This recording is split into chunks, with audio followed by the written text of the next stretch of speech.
One of the questions that is really difficult, that gets thrown at us a lot of the time, is what is your purpose? And that is a really hard question to answer. Now, you've seen a little tidbit this week that talks to that point. Talk us through it. Yeah, it's a quote that I came across. I can't remember where exactly, but I found this quote and it really spoke to me. And so I just thought I'd read it out and keep it very short and sweet. It's by a writer called Orion Mountain Dreamer. I thought it's an amazing name. It's a really cool name for a writer. And the quote goes like this. It doesn't interest me what you do for a living. I want to know what you ache for, and if you dare to dream of meeting your heart's longing. It doesn't interest me how old you are.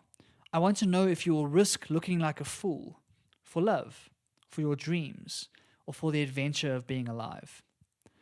And that quote really speaks to me is because I want this world to be filled with people who dare to dream, right? Who chase their dreams regardless of what they look like and risk being a fool. Like, stay weird, stay unique, and follow your own curiosities. Do what makes you happy, not what your parents want, not what your society wants, etc. And be willing to follow those dreams and not let money be the deciding factor in all of your decisions, right? So I think this quote really speaks to me, and I hope it speaks to you as well. We hope that Across the Pond is one of those spaces where we are able to dream and think about these things and not make the decision based purely on money. Definitely. But what do you actually ache for? That word of purpose is what gets you up in the morning? What are you really excited about? And how do you center your life around those things? Understanding the realities of life, of course, and the practicalities, but actually daring to dream about the things that you're really excited about and building a life that's fulfilling. It's so important, Barry, but it's a lot of the time pretty hard. It's hard to block out what the world thinks of you or what the world thinks of what your dream is. But now that you bring this quote to me, it actually brings to mind a very recent experience that I actually had yesterday when I was in the park, in Hyde Park, in a very busy park. It was a fantastic, wonderful day. Everyone was sitting there with their friends, socially distanced, of course.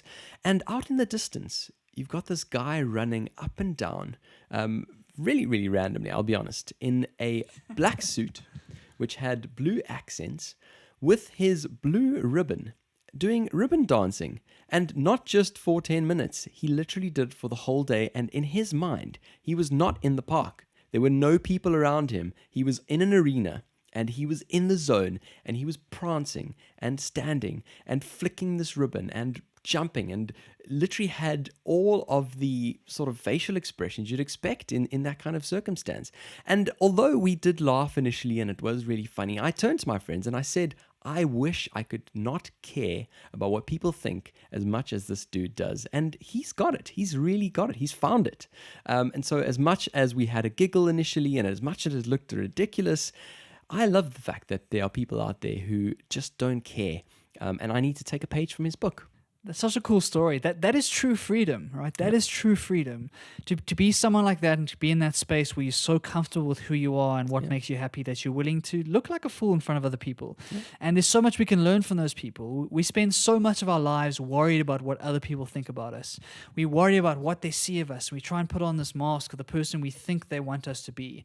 Instead of just being our true authentic selves, instead of just being weird, like, commit to being weird. Like, I really want people to do that. Commit to being weird. Being weird is fun. Being weird is awesome.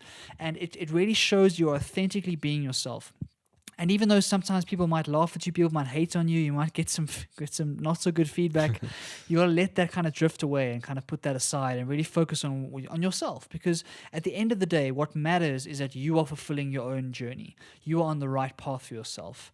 And I hope that as Across the Pond, as listeners and as me and you, Chad, we can really keep being authentic to ourselves and keep following our curiosities and do the stuff that makes you happy. Please. Absolutely. And that doesn't mean, overnight, stop doing the stuff that keeps you going, stop doing the stuff that pays the bills. But it does mean that you should not just close off those doors that, you've got those inner yearns that you have to do these kinds of things. Follow them, do them. And hopefully that leads to a more meaningful life as a whole. Pond, across the pond.